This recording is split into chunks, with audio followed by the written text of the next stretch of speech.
Imagine living life without some of your favorite things: TV, social media, naps, even food.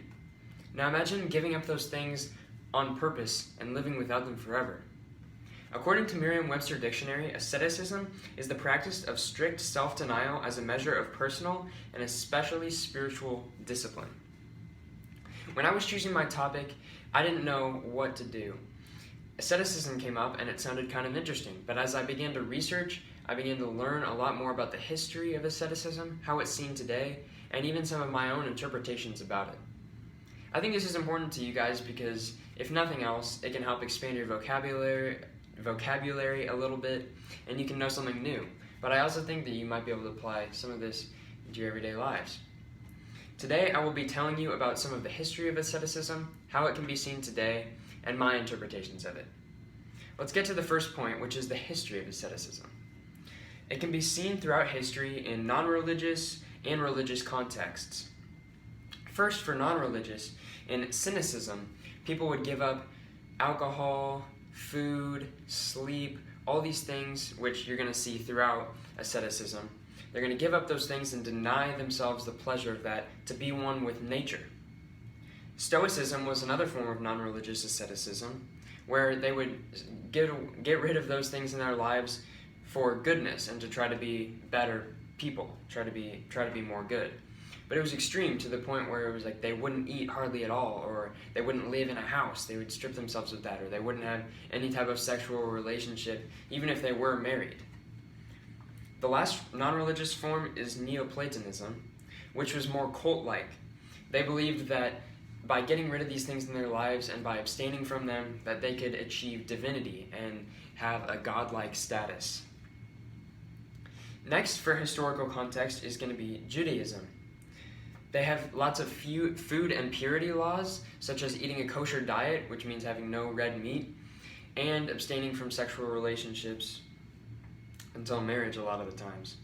They also have disassociation with impure people. They believe that they are the holy people of God, and so other people that didn't follow their law, they wouldn't associate themselves with. Lastly, they would fast in order to pray and to study the Torah, their religious text, better and just more focused. That kind of ties into Christianity, where they would also fast to try to get closer to God and try to live more like Him and sever their dependence from the world.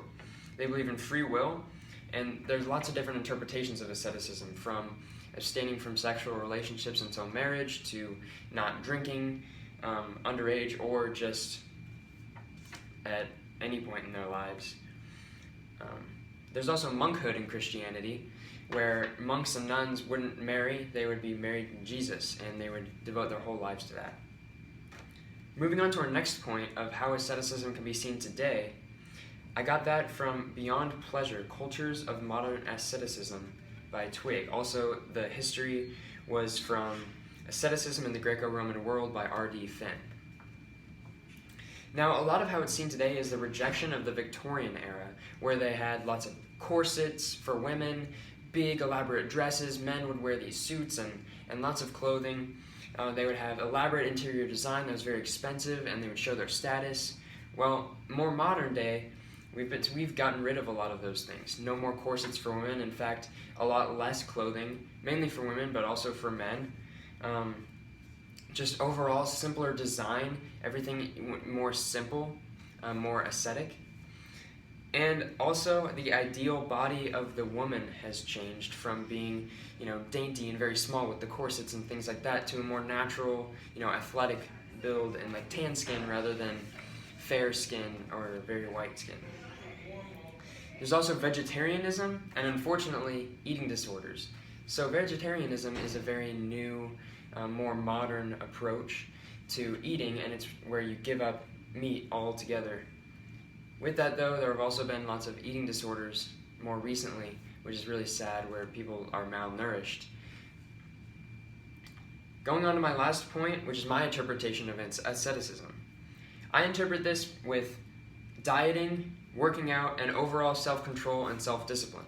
every time you go on a diet or every time you don't eat that extra piece of cake, it's kind of denying what you want and what you want to eat and your own desires. Same with working out. If you get on a strict working out schedule, you're going to benefit your body, but you're also depriving yourself of other fun things that you could be doing, or just rest and laziness altogether. So, in conclusion, we've learned about the history of asceticism in religious and non-religious contexts, how it can be seen today, mainly in the rejection of the Victorian-era style, and then lastly, how I interpret asceticism with dieting, working out, and just self-control and abstaining from all the things that you might want to do but that might not be good for you.